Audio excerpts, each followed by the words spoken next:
वृंदावन विहारी लाल की जय। राधा रानी की जय श्री गुरुदेव भगवान की जय। श्री राधे राधे। भक्ति प्रश्नोत्तरी कार्यक्रम प्रारंभ किया जा रहा है। आइए हम सभी लोग भक्ति संबंधित प्रश्नों को श्रवण करें। श्री राधे राधे गुरु जी, आपके श्री चरणों में कोटि कोटि दंड प्रणाम। अनुपमा पांडे जी हैं, काशी से। इनका प्रश्न है, गुरुदेव मैं ठाकुर जी की अष्टयाम सेवा करती हूँ, पर कभी कभी भूलवश कुछ प्रहर की सेवा छूट जाती है। रात्रि को भी बहुत तेज नींद आने के कारण ठाकुर जी को सुलाने से पहले खुद सो जाती हूँ, तो मन में बहुत ग्लानि होती है। मैं क्या करूं जिससे कि अष्टयाम सेवा पूरी हो, कोई बाधा ना हो? और अगर ऐसा होता है, किसी प्रकार की त्रुटि होती है सेवा में, तो क्या कोई अपराध भी होता है? पहले आपको ये देखना पड़ेगा कि आपका भगवान के साथ क्या भाव है। यदि आपका वात्सल्य भाव है तो फिर बच्चे को पहले सुलाना पड़ेगा और बाद में आपको सोना है। और नींद यदि पहले आ रही आपको ज़्यादा, तो उनको अपनी छाती पर चिपका करके लेटो, गोद में चिपका करके लेटो, और वो चिपका के लेटे लेटे ही सो जाओ। अलग से सैया लगाओगे तो पहले सैया लगानी पड़ेगी। भगवान की सैया लगा के उनको विश्राम करा के तब विश्राम करो। इतना आपको अपनी नींद को मारना पड़ेगा, जगना पड़ेगा।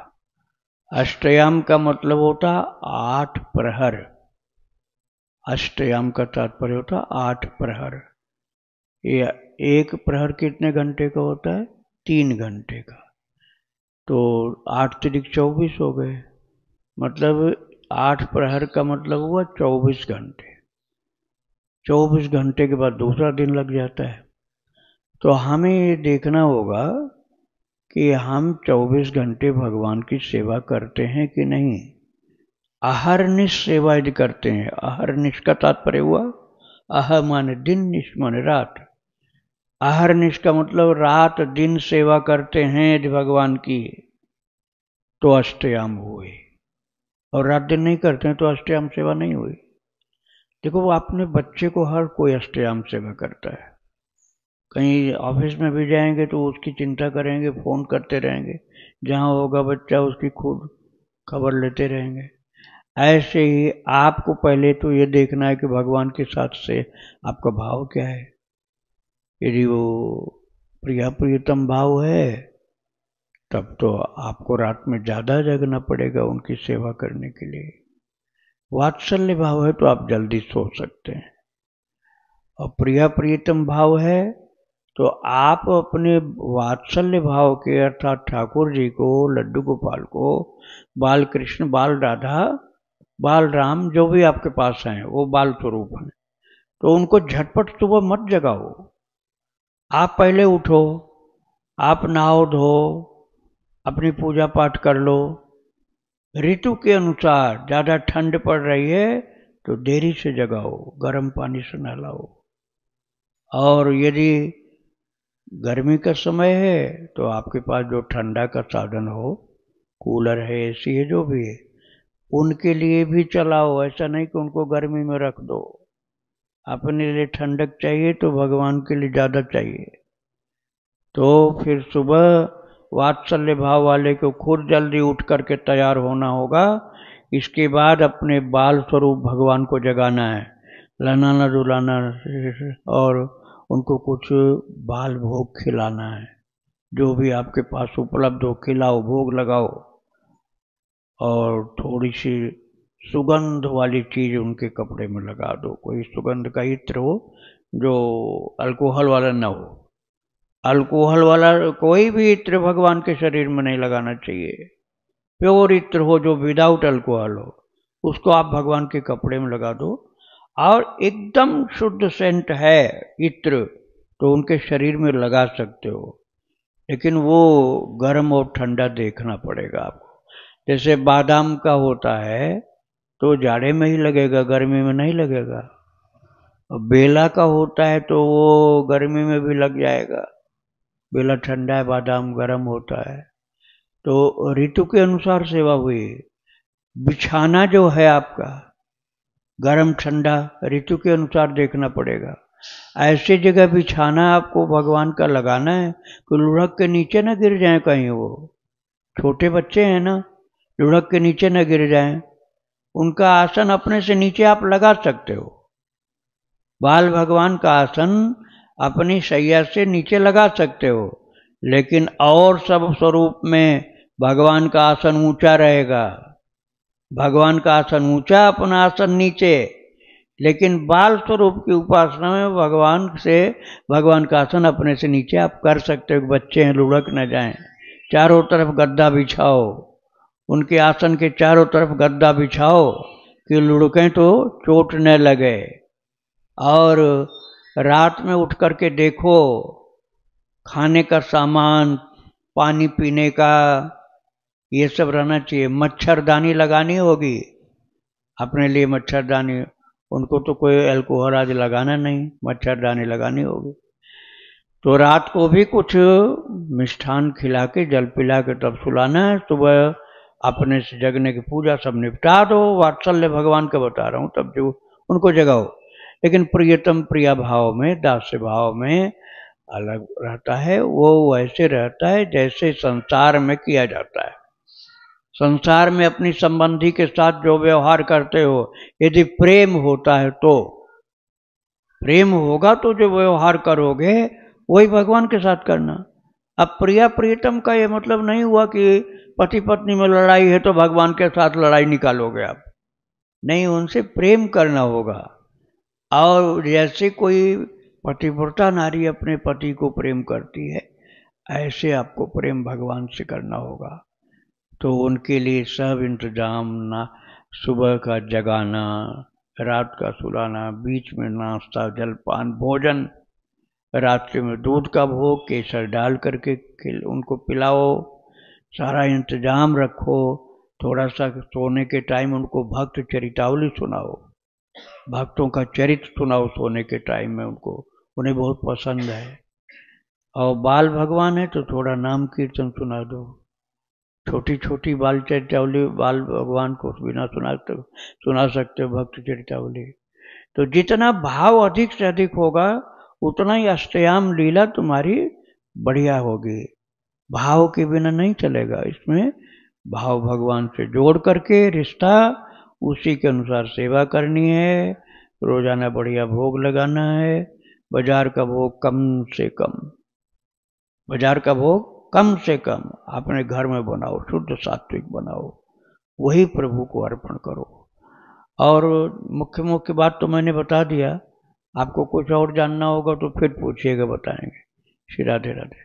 आपटे जी हैं पूना से, इनका प्रश्न है, मुझे हाल ही में इस्कॉन से एक असली तुलसी की माला मिली है और मैं जब शुरू करने से पहले इसे 24 घंटे से अधिक समय तक शुद्ध गाय के घी में भिगोना चाहता हूँ।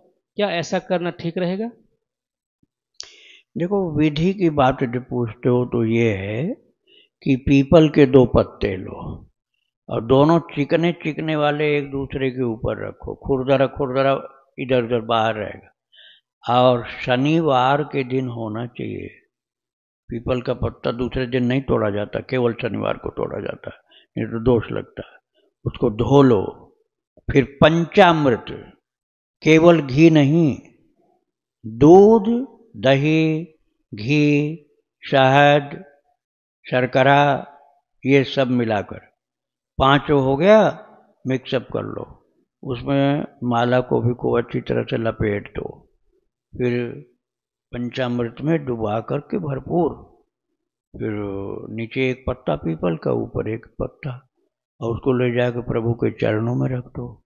थोड़ी देर कीर्तन करो जब तक कर सको, और रात भर उनके चरणों में रहना चाहिए। चूहा आदि न हो तो, चूहा हो मंदिर में तो डिब्बा में रखो, और सुबह उसको लेकर के माला को स्नान कराओ, भगवान को पहनाओ, उनके चरणों में रखो, तब प्रसादी रूप में उसको लेकर माथे से लगा के तब जप करना शुरू करो। और वो जो पंचामृत भगवान के लिए निकाला गया ना माला जप के बाद, उसको प्रसाद रूप में बांट दो। और पीपल का जो पत्ता है वो कूड़ादान में मत डालो, उसको सुखा करके रख लो, उसको प्रसादी बनाकर डिब्बी में रख लो। भगवान की प्रसादी है, खाना चाहो तो खा भी सकते हो, नहीं तो माथे से लगाओ, पूज्य वस्तु है। श्री राधे राधे। इनका दूसरा प्रश्न है, गौड़ीय मंडलियों में इस बात पर बहुत बहस होती है कि मंजरी स्वरूप जीव में निहित है या गुरु द्वारा दिया गया है। इससे बहुत अच्छा मंथन होता है, लेकिन चूंकि जीव तटस्थ शक्ति है और मंजरी स्वरूप हरि की कृपा से बना है और अतरंग शक्ति है, तो स्वरूप शक्ति तटस्थ शक्ति के अंदर कैसे हो सकती है?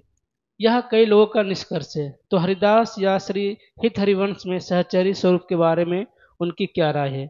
क्या यह जीव के अंदर है और गुरु ही इसे उजागर करते हैं, या यह गुरु के द्वारा बोए गए बीज के रूप में दिया जाता है और फिर साधना और कृपा से वह सचरी रूप नित्य लीला में ठाकुर जी की सेवा करता है? मूल सहचरी जो होती हैं वो भगवान की, राधा रानी की पार्षद होती है। अष्ट सखियां हैं, उनकी अनुगामिनी सहचरी हैं, ये उनकी पार्षद है।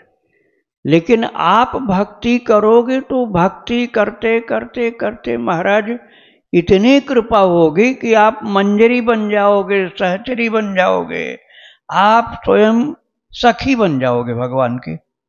और इसके उदाहरण हैं श्री हनुमान प्रसाद पोद्दार जी महाराज। उन्होंने परोपकार के द्वारा, भक्ति के द्वारा, गंभीर साधना के द्वारा राधा रानी का स्वरूप प्राप्त कर लिया था। राधा भाव में भावुक हो गए थे, जैसे चैतन्य महाप्रभु हो गए थे। अब पहले राम राम जपते थे और जयदयाल गोविंदका जी के द्वारा प्रेस का कार्य करना शुरू किया। फिर उसके बाद उनको ब्रिटिश गवर्नमेंट ने कुछ दिन के लिए अज्ञातवास कर दिया था। फिर वहाँ सेवा में लग गए और भक्ति में लग गए, और धीरे धीरे धीरे उनकी स्थिति इतनी ऊंची होती गई कि राधा कृष्ण दोनों उनसे बात करने लगे और सखी बना लिया, सहचरी बना ली, मंजरी पहले बना लिया, और फिर तो राधा भाव भावित हो गए। तो मनुष्य जिसको भगवान ने बनाया है उसके लिए पूरा का पूरा भगवान ने अधिकार दिया है। अब तुम चाहो तो महान भक्त बन जाओ, सहचरी बन जाओ, गोपी बन जाओ, भगवान की प्रिया बन जाओ, और यदि सावधानी नहीं किए तो पतन के गर्त में गिरते गिरते नरक के प्राणी बन जाओ। तुम्हारे हाथ में है, चाहे नरक में चले जाओ चाहे भगवत धाम में चले जाओ। तो ऐसा नहीं है कि जितने जितने ये मंजरियां हैं, सहचरियां हैं, सब वो गोलोक से ही आई हैं। अरे गोलोक से तो आई हैं, ये बात ठीक है, लेकिन यहाँ के भाग्यशाली प्राणियों को भी भगवान अंगीकार करते हैं। जब उनके अंदर पात्रता आती है तो उनको प्रभु अपनी सेवा में, राधा रानी अपनी सेवा में ले लेती है। इसलिए आप उदास मत हो, आप भी एक दिन उस पद पर पहुंच सकते हो। श्री राधे राधे। इमरती जी हैं एमपी से, इनका प्रश्न है, जब हम भगवान का ध्यान करते हैं तो झटके क्यों लगते हैं और कभी कभी सिर इतनी जोर से हिल जाता है कि ध्यान ही छूट जाता है? पहले ऐसा नहीं होता था? क्या कोई स्त्री या पुरुष गाली दे सकते हैं? ध्यान में जोर जोर से आवाज़ आने लगती है और मैं सोचती हूँ कि यह कौन है। वो अपने रूप बदलता रहता है, कभी उसकी दांतों की बत्ती दिखाई देती है। कृपया बताएं, मेरा ध्यान पहले जैसा चलने लगे और झटके न लगे। पहले मैं 1 घंटे तक आसन पर आराम से बैठकर ध्यान करती थी, पर अब बाधा आ रही है। मेरा पहले जैसा ध्यान चलने लग जाए, कृपया से आशीर्वाद दें, मार्गदर्शन करें। श्री राधे राधे। पहली बात तो आप निराश मत होइए, ऐसा कि ध्यान में कभी कभी होता भी है, क्योंकि शरीर के अंदर जो शक्ति है ना वो बहुत कमजोर होती है और ईश्वरीय शक्ति ध्यान में आती है। ध्यान में ईश्वरीय शक्ति आती है। अब ईश्वरीय शक्ति को आप पंचभूत के शरीर के द्वारा पूरा पूरा कैसे संभाल पाओगे? पंचभूत मतलब हड्डी का ढांचा, हाड़ मांस का, मिट्टी का शरीर, और भगवान की शक्ति को धारण कर रहे हैं। तो उसमें वाइब्रेशन हो जाना, झटका लग जाना, ये नेचुरल है। अब इसको आप बैलेंस करना चाहते हो तो आप भगवान का नाम लिखना जपना शुरू करो, एक काम। दूसरा काम यह है कि महान महान संतों का चरित्र सुनो, जो आपको YouTube में भक्ति आश्रम चैनल पर सुनाए जाते हैं।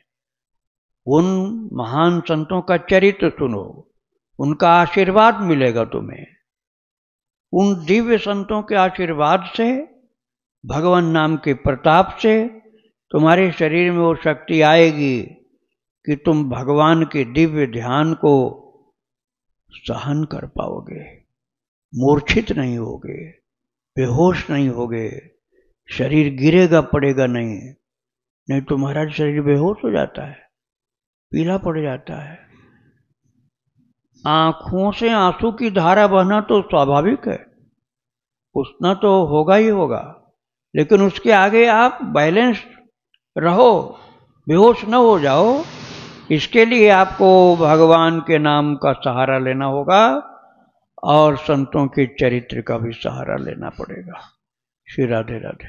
मोनिका जी हैं जयपुर से, इनका प्रश्न है, गुरुजी हमारी भाभी के पिताजी का शरीर साधारण पेट दर्द से अकस्मात 2020 में पूरा हो गया था। 10 जून 2025 को हमारी भाभी के गर्भाशय का ऑपरेशन था। उससे एक रात पहले यानी कि 9 जून 2025 को भाभी के पिताजी उन्हें अपने स्वप्न में 5 साल में पहली बार दिखाई दिए और वह तीर्थ यात्रा करके लौटे थे और प्रसाद बांट रहे थे। गुरुजी इस स्वप्न का क्या अर्थ है और भाभी के पिताजी के कल्याण के निमित्त क्या करना उचित रहेगा? क्या वो एक अच्छी स्थिति में है या उनका नया जन्म हो चुका होगा? आप उनके लिए अखंड हरिनाम संकीर्तन करिए, करवाइए शुद्ध सात्विक लोगों से कम 24 घंटा। और अब आप उसकी सर्च करोगे कि कहाँ पहुँचे, किस जोनी में गए, उससे कोई लाभ नहीं। आप उनके लिए अखंड हरिनाम संकीर्तन कराओ, कुछ प्रसाद वितरण करो। वो जिस योनि में भी होंगे, जहाँ भी होंगे, उनको सुख प्राप्त होगा। यदि वो साधक होंगे तो परम लाभ होगा, बहुत आत्मोन्नति होगी उनकी। और जो आपने कहा कि पेट में दर्द हुआ मर गए, अरे वो पेट का दर्द बहाना था। पेट के दर्द में जल्दी कोई मरता थोड़े है, पेट का दर्द बहाना था। यमराज जब आते हैं, अब दूतों को भेजते हैं ना, तो ऐसे वैसे थोड़े उठा ले, कुछ दिखा देते हैं, ये कारण है जिससे ले जाए। मृत्यु शर्मा नाम का एक पंडित था, मृत्यु शर्मा। उसने तपस्या किया, बहुत तप किया, बहुत तप किया। ब्रह्मा जी ने दर्शन दिया। ब्रह्मा जी ने पूछा क्या चाहिए? बोला महाराज हमें कुछ नहीं चाहिए, मैं आपकी आज्ञा का पालन करूंगा। बोले अच्छा, तो तुमको मैं शक्ति दे रहा हूं, तुम मृत्यु का कार्य करोगे, इसलिए तुम्हारा नाम आज मृत्यु शर्मा रख रहा हूं। और जब किसी को ले जाना होगा धर्मराज की आज्ञा से, तो तुम्हारे आदेश का पालन किया जाएगा, यमदूत तुम्हारी आज्ञा का पालन करेंगे। तो धर्मराज के आदेश से मृत्यु शर्मा जी आते हैं और उनके साथ पूरा मंडली आती है यमदूतों की। और मृत्यु शर्मा कहते हैं ऐसे मत उठाना, पहले कोई बीमारी पैदा करनी पड़ेगी उसको, कोई एक्सीडेंट करना होगा, बीमारी करनी होगी, हार्ट अटैक या कोई बीमारी। इसलिए लोग कैसे मरा? अरे ये बीमारी हो गई थी, उसमें मर गया। रहस्य की बात तो आम पब्लिक जानती नहीं कि उसका टाइम आ गया, ये बीमारी लगी और गया। और एक बीमारी वही जिसमें 1 सेकंड में मरा, और वही बीमारी पूरे जीवन आदमी झेलता और नहीं मरता है। किसी को शुगर की बीमारी है, डायबिटिक है, वो चलता रहता है इलाज, इंसुलिन लगता रहता है, टैबलेट्स खाते रहते हैं, बच्चे को लगा बुढ़ापे तक नहीं मरा। और किसी को इतनी भयंकर तो बीमारी हुई डायबिटीज की कि 1-2 साल में ही चल देता हो।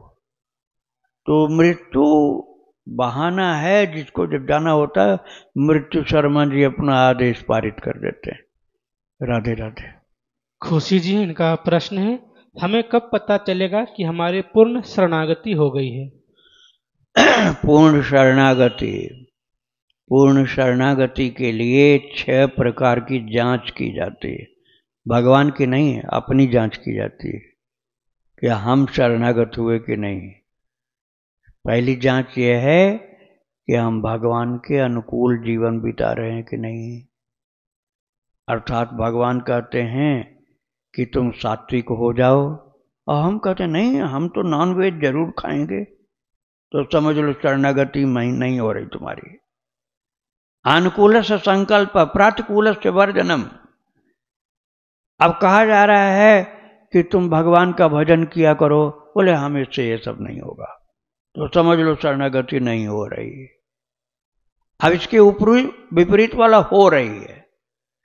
जैसे भगवान ने कहा है कि तुम सात्विक भोजन करो, गीता जी में लिखा है, तो सात्विक भोजन करो तो शरणागति की तरफ चल पड़े, और भजन करने लग गए, शरणागति की तरफ चल पड़े। अनुकूल संकल्प प्रतिकूल से रक्षित स्थिति विश्वास हो, भगवान के ऊपर पूरा विश्वास कि ठाकुर जी हमारी रक्षा करेंगे क्योंकि मैं उनका भक्त हूं, ये पक्का विश्वास, शरणागति तुम्हारी ठीक चल रही है। 3 अंग हो गए पूरे, 3 बाकी हैं। और कहोगे नहीं, क्या पता कौन, हमको क्या भगवान बचाने आएंगे, हमें तो रिवॉल्वर चाहिए, हमें तो ये बंदूक चाहिए, तो समझ लो शरणागति अभी कच्ची है तुम्हारी। 3 बात हो गई, अनुकूल से संकल्प प्रतिकूल से वर्जनम रक्षित सतीत विश्वासो, और चौथा है गोप्तृत्व वर्णम तथा। जो हमको अनुभव होता है, जो कुछ आनंद आता है, जो कुछ सपना आता है भगवान का, जो कुछ चमत्कार होता है, उसको बिल्कुल किसी से नहीं बताना। तो ये हुआ शरणागति की तरफ बढ़ रहे हैं, और सबको और बढ़ा चढ़ा के बताने लग गए। थोड़ा सा हुआ था, सैकड़ों गुना बढ़ा के बताए, समझ लो शरणागति के विपरीत चलने लग गए। गोप्तृत्व वर्णमता, आत्मनिक्षेप, 5वां आत्मनिक्षेप, अर्थात हम भगवान के लिए सर्वस्व देने को तैयार हो जाएं, शरणागति सही है तुम्हारी। और तुमने हिसाब किताब लगाना शुरू कर दिया, बच्चों को इतना देंगे, लड़की की शादी में इतना देंगे, और अपने लिए इतना बचाएंगे, और इतने लोगों के लिए प्रॉपर्टी खरीदेंगे, फ्लैट खरीदेंगे। अरे हमारे तो कुछ बच नहीं रहा, हम काहे को भगवान को दें। तो भगवान को देने के लिए बजट नहीं अलाउ किया आपका, तो समझ लो शरणागति के विपरीत।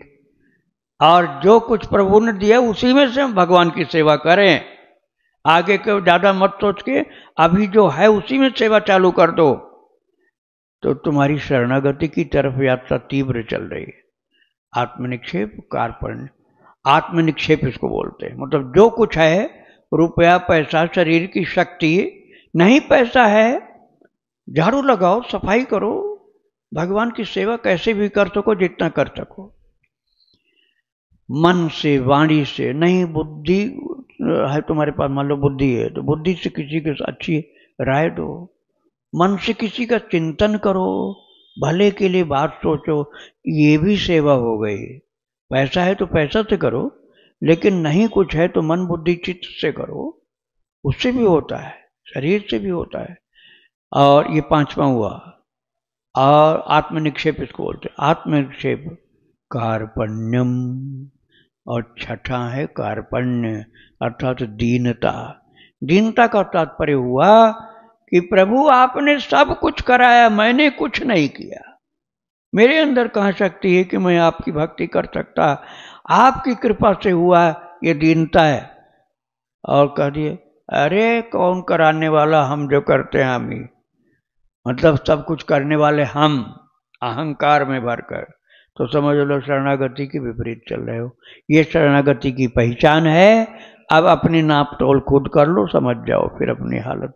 राधे राधे। सूर्यांश दुबे जी प्रयागराज से, इनका प्रश्न है, गुरुदेव यदि कोई व्यक्ति भगवान का चिंतन करते हुए, नाम जप करते हुए सांसारिक कर्तव्य को करता है एवं माता पिता की सेवा करता है और भी सांसारिक जिम्मेदारियों को निभाता है, नौकरी व्यापार करता है, बच्चों को पढ़ाता लिखाता है, तो क्या उसे भगवत प्रेम प्राप्त हो जाएगा?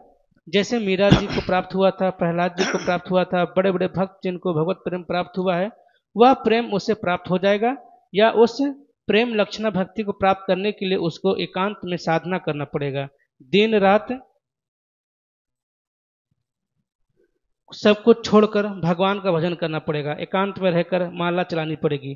कृपया मार्गदर्शन करें। भाई ये पात्रता के ऊपर होता है, आपकी क्लास कौन सी है। प्राइमरी क्लास के हो तो आपको भजन के लिए एकांत में जाना पड़ेगा, लेकिन ज़्यादा टाइम नहीं, थोड़े टाइम, आधा घंटा।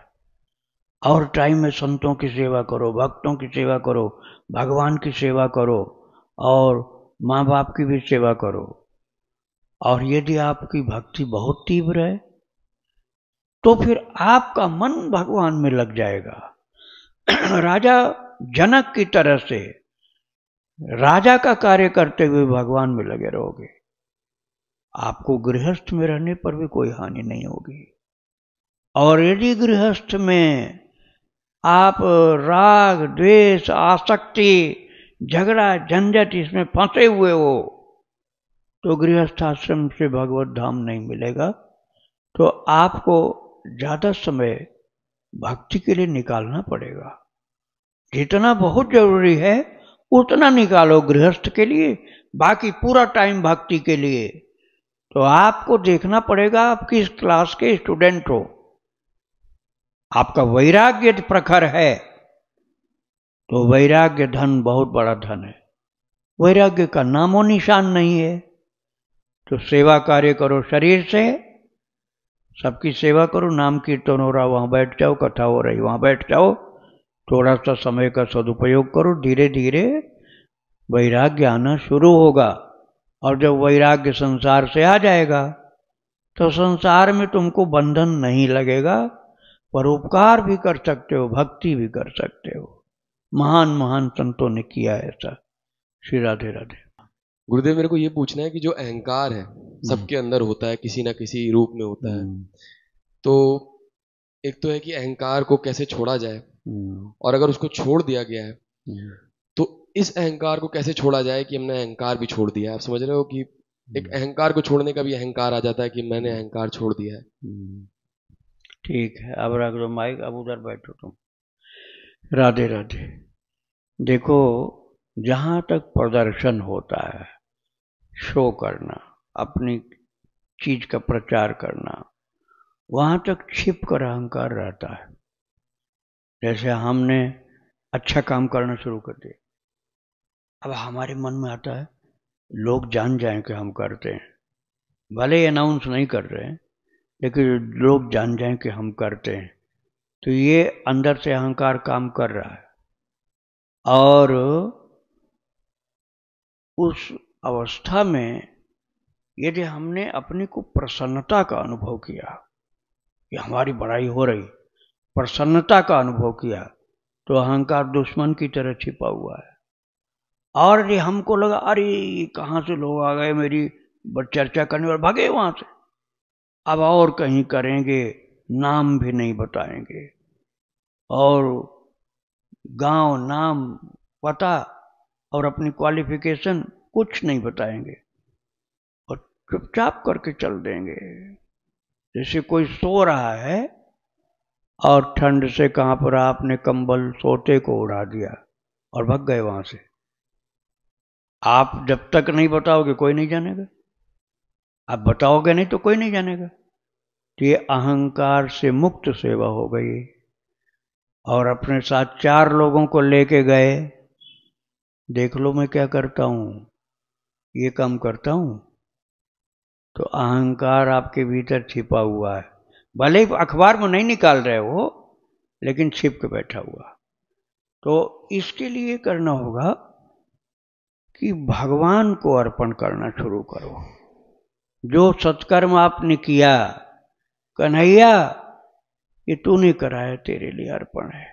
मैं तो महान नालायक निकृष्ट तुच्छ प्राणी हूं, मेरे अंदर कहाँ शक्ति है कि मैं कर सकता, कलयुग का आदमी हूं, मेरे अंदर इतनी बुद्धि कहाँ। प्रभु ये तुमने कराया, अहंकार पालना तो महामूर्खता है।